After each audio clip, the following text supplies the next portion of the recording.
Hello दोस्तों, राधे राधे। आप लोग कैसे हैं? आशा करती हूँ कि आप लोग स्वस्थ और मस्त होंगे। और मैं माता रानी से मन्नत मांगती हूँ कि आप लोग सब सही हो।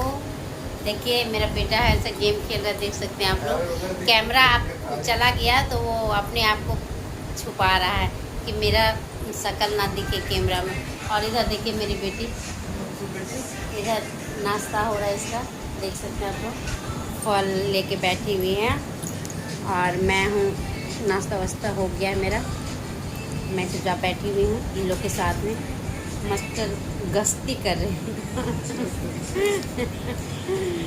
चलिए बाय। अमरूद खा रही हूँ बैठे बैठे, देखिए।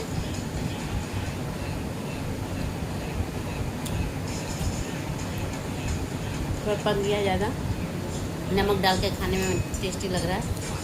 चलिए आज का ब्लॉग इतना ही, बाय।